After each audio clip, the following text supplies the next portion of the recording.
34 minutos en el territorio continental ecuatoriano, buscando la verdad y abogando por la unidad nacional en pro de la paz y la seguridad en el Ecuador. Queremos dar la bienvenida en la revista de Opinión y Democracia a la doctora Yesaé Navarrete, abogada laboralista. Le invitamos para analizar los temas vinculados con el empleo, los últimos indicadores que dan cuenta de ese estancamiento en el empleo pleno en el Ecuador, alrededor del 34%, el subempleo y más del 50% en la informalidad. Hablamos de más de 5 millones de ecuatorianos. ¿Cómo enfrentar con políticas que permita facilitar la contratación? Con un hecho de coyuntura que quisiera que lo comente en primer término. El presidente de la República acaba de emitir el decreto 60, que determina recortes de personal. El anuncio de este jueves fue alrededor de 5.000 partidas se suprimirán. Luego de las fusiones de ministerios, de 20 ministerios, se reducen a 14, de 9 secretarías a 3. No se va a tocar en los sectores de educación y salud, que por cierto hay que supervisar porque no se toquen, son tan necesarios, igual en el sector de seguridad, pero esto determina un problema en el tema laboral. Esa es la realidad. Luego de las distorsiones que hubo, cuando aquí casi se duplicó el número de secretarías de Estado, de nuevas secretarías, ministerios, con hechos que ahora se evidencian la necesidad de simplificar. Por ejemplo, antes era Ministerio de Educación, Cultura, Deportes y Educación Superior, y en el gobierno de la Revolución Ciudadana se hizo 3 ministerios y una secretaría de Educación, otro de Cultura, otro de Deportes y la Secretaría de Educación Superior, Ciencia y Tecnología e Innovación. ¿Cómo ve esto? ¿Cuánto va a incidir en medio de las necesidades de generación de empleo? Que, por cierto, y usted siempre nos ha ilustrado, esto deviene del sector privado, pero necesita seguridad jurídica, reglas claras, reformas fundamentales que se necesiten en el país. Buen día, doctora Yesaé Navarrete. Buenos días, Miguel. Buenos días a todas las personas que nos ven y que nos escuchan.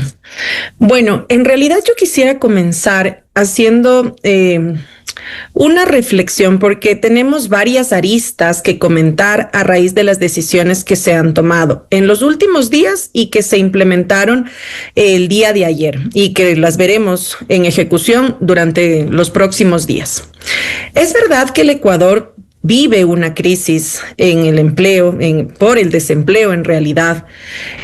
A muestra de un botón podemos ver lo que pasó hace una semana más o menos, que en el Parque de la Carolina habían más de 19,000 personas haciendo fila para acceder a una de las 1.500 posiciones de puestos de trabajo que se ofertaban en ese momento en el Centro de Exposiciones Quito. El desempleo es una realidad, es un problema, a pesar de que los indicadores del INEC nos indican que sí ha bajado, ¿no? Según el INEC, tenemos para junio del 2025 un 3.5% de tasa de desempleo versus el 4.1% de mayo. Entonces, aparentemente habría bajado.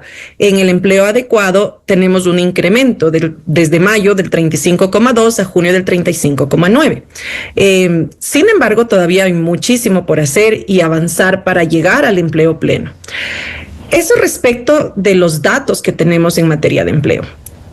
Respecto de las decisiones que se han tomado, en mi criterio, es muy necesaria la optimización y la eficiencia de los procesos y en sí mismo de la atención, digamos así, desde el Estado que recibimos todos los ciudadanos. Tanto en salud, cuántas veces hemos escuchado que el registro civil se demora meses en entregar un pasaporte, una cédula, no existen suficientes médicos, no hay insumos, hay corrupción. Entonces, creo que está a la vista la necesidad de hacer cambios drásticos en las instituciones públicas.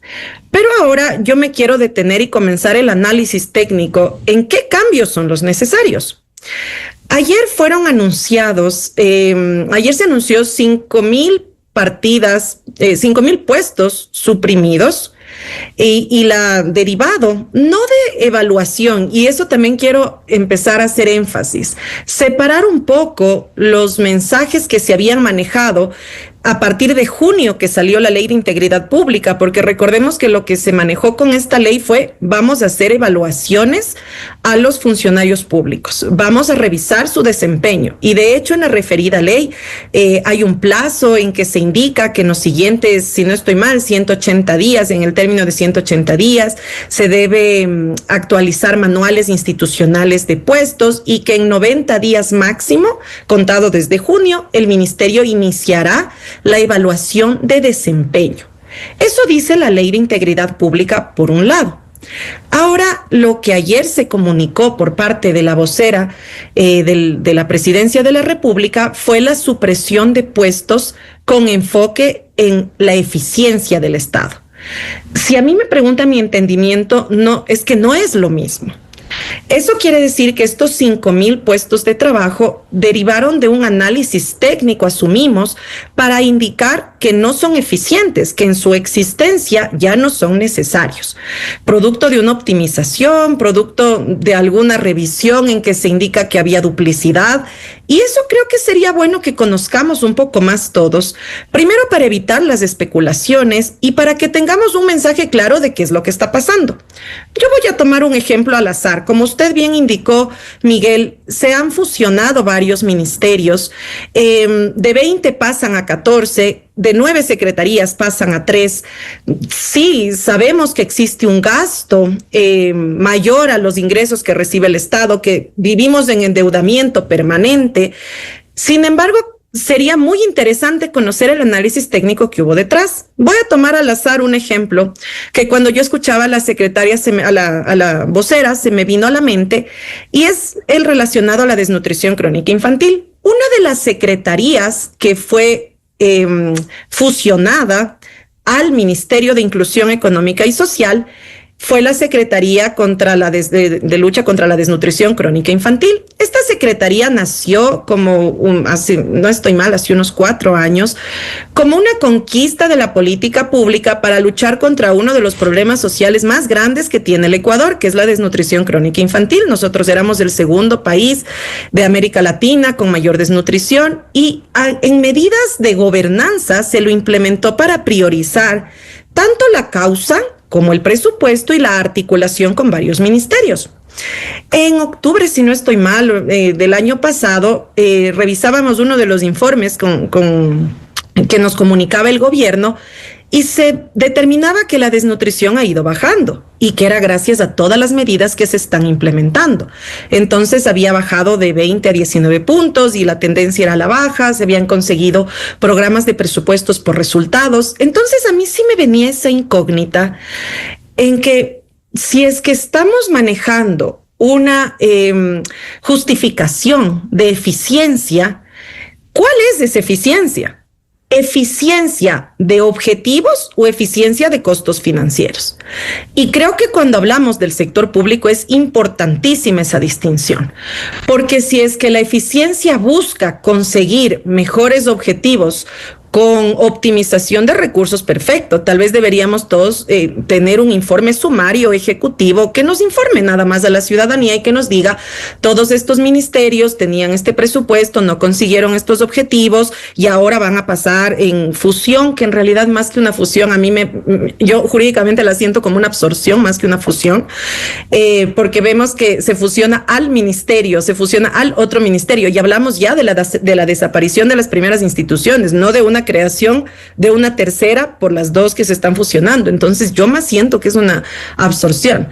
Y claro, sería interesante entender qué se ha hecho con el presupuesto de cada una de esas instituciones y por qué no han sido eficientes. Y creo que con eso todos nos quedaríamos tranquilos y no caeríamos una vez más en mensajes tan dramáticos como los que nos trae la polarización. Desde ayer que salieron los anuncios de la supresión de 5,000 puestos de trabajo, hemos caído en insultos. Por un lado, un grupo de personas indican que qué bueno que los pipones, entre comillas, salgan del sector público, y el otro grupo indica que qué bueno que la gente se arrepienta de por quién votó. Y no nos quedamos en un análisis central técnico objetivo para decir, ok, ¿Es necesario la mejora de las instituciones, la depuración de personal? Sí, en lo absoluto. Mejorar procesos, por supuesto. Optimizar, claro que sí.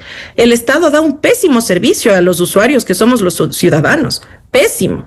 No solamente en los ejemplos que ayer decía la vocera de que nos dicen no hay sistema, sino que no hay acceso a la salud, no hay seguridad. Entonces, creo que no es sostenible un argumento de que el Estado funciona bien, no lo es. Pero las decisiones que se toman deberían ser, en mi criterio, informadas con mayor justificación técnica para evitar esa desinformación. Y ahora bien, el efecto que esto está generando de la supresión de las 5,000 partidas, evidentemente son 5,000 personas, 5,000 familias que tendrán un impacto directo al desempleo. Y viéndolo desde ese lente, viéndolo desde ese enfoque, también deberíamos tener una política pública complementaria de empleo que nos diga muy bien, estas personas van a tener nuevas oportunidades desde el sector privado porque vamos a tener tanto porcentaje de inversión extranjera en los siguientes meses, porque se va a generar deducibilidad del impuesto a la renta a las personas que aumenten sus plazas de trabajo. Estoy dando ejemplos de medidas que en mi criterio deberían ser complementarias, porque si no vamos a hacer más grave la crisis del desempleo.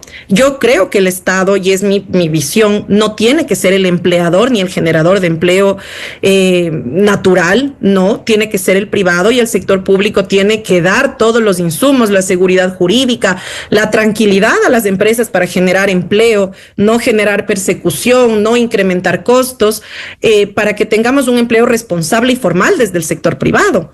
Está bien tener una visión, pero las medidas las siento insuficientes e incompletas.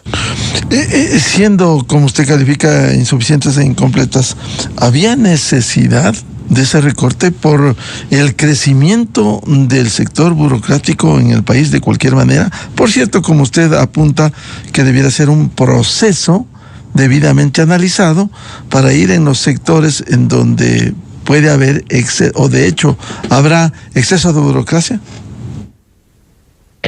Sí, mire, Miguel, yo creo que no tenemos los ciudadanos los insumos necesarios para emitir un criterio de si era necesario o no, porque yo creo que debimos ver con lupa institución por institución.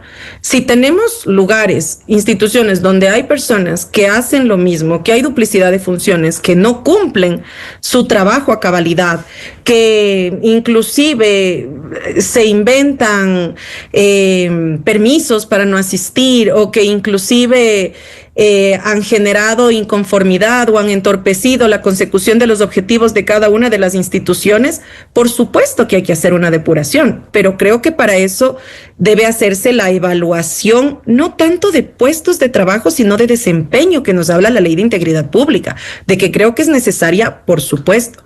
Tenemos que apuntarle a la excelencia en el trabajo de los funcionarios públicos, tenemos que apuntar al cumplimiento de indicadores, de igual manera enmarcado en un marco de respeto de los derechos laborales, ¿no? Que se cumpla, que ya si estos puestos han sido suprimidos, que se cumpla con el pago que la ley indica. De la revisión de la norma de supresión de puestos del Ministerio del Trabajo aparece que ya tiene la partida presupuestaria del Ministerio de Economía y Finanzas, y también aparece que el monto que se les va a cancelar, que se pague, que no haya problema con esas cosas. Y aparte también indica algo muy curioso, ¿no? Que esos pagos podrán ser realizados en bonos del Estado. Eso tendremos que verlo. Volviendo a la pregunta que usted me hacía, sí creo que es necesaria la revisión, pero no solamente desde el enfoque de que el costo burocrático es muy alto, sino qué es lo que no está funcionando, qué es lo que hay que mejorar. Si es que hay que hacer un recorte de personal, hay que hacerlo, porque el Estado no está para generar empleo, el Estado está para tomar medidas de implementación y políticas públicas que permitan a todos los ciudadanos, a la empresa privada generar empleo, a los ciudadanos acceder a la salud, a garantizar los derechos. Pero en el ejemplo que yo le decía de la desnutrición, por ejemplo, a mí sí me queda esa gran deuda en la respuesta. ¿Qué pasó con la gobernanza que se consiguió con los resultados que se están dando? Y tengo la gran incógnita. ¿Era ineficiente la Secretaría si es que estaban consiguiendo los objetivos? Es un ejemplo aleatorio que me lo pongo. Habrá que ver en las otras instituciones, o tal vez en las que se quedan también todavía tenemos burocracia excesiva, tenemos una nómina inflada. pero creo que ese análisis sería muy interesante que el gobierno nos explique técnicamente para no generar desinformación, ¿no? Para todos quedarnos tranquilos y decir, sí, era una medida necesaria y evitar unos mensajes tan simplistas como se está cumpliendo lo que dice el FMI o se está cumpliendo, que nadie tiene justificación para decirlo, pero empezamos a posicionar esa narrativa y que solo nos divide más y que solo nos genera más rencores. Esas 5,000 personas saldrán resentidas sin entender por qué salen y se genera esta división que nos sigue complicando. Es decir, usted diría, doctora Yesae Navarrete, que debiera una explicación complementaria clara que diga, por ejemplo, en el Ministerio de Educación, que pasa Cultura, pasa Deportes y pasa la Secretaría de Educación Superior, va a quedar, si suman 8,000, para dar un ejemplo no consentido, 8,000 empleados, va a quedar en 5,275, salen de estos sectores estos trabajadores. Es decir, que haya claridad en la reducción y en la fusión de los ministerios. Sí, Miguel, yo creo que falta un poco de información. Y claro, eso también nos llama a pensar en la división del Estado. Las personas que hemos tenido la posibilidad de ser parte de las instituciones públicas sabemos el reto que representa dar atención desde cada una de las competencias de que cada institución y que cada ministerio tiene. Cuando nosotros pensamos muy a la ligera y decimos que una sola institución pública, como el Ministerio de Educación, para tomar su ejemplo, va a tener en su responsabilidad el deporte, la cultura, el ministerio, la educación primaria, sumada a la educación universitaria. Y a eso, el CENESID, entiendo, no era solo un tema de educación universitaria, sino también de enfoque en ciencia y tecnología, que haya funcionado o que no haya funcionado. Eso es lo que deberíamos saber. A mí me encantaría escuchar el gran fracaso del CENESID, o no, para que me digan, por eso lo estamos fusionando, porque tenía estos objetivos en su creación, era un gasto anual de tanto, en tantas personas, no alcanzó los objetivos, vamos a optimizar con todo lo que ya tenemos en el Ministerio de Educación y lo vamos a crear como una subsecretaría que va a tener estos objetivos. Creo que si tuviéramos esa planificación, nos permitiría tener un poco más de claridad. Bien, muchas gracias, como siempre, la atención a la abogada laboralista doctora Yesae Navarrete sobre este tema de los despidos y la incidencia también de la Ley de Integridad Pública. Seguiremos hablando de los temas laborales. Muchas gracias, Muchas gracias, Yesae. Miguel, por la invitación. Un buen día. Gracias, Yesae. 8:52 en el territorio continental ecuatoriano. Vamos a una pausa y ya volvemos. Desde 1984 con Gonzalo Rosero. La revista de opinión Democracia. Siempre líderes, siempre confiables. Enseguida regresa Miguel Rivadeneira a la búsqueda de la verdad. Esto es Exa Informa por Exa FM. La decisión del gobierno de reducir el tamaño del Ejecutivo en un 41% no es solo una medida administrativa, es un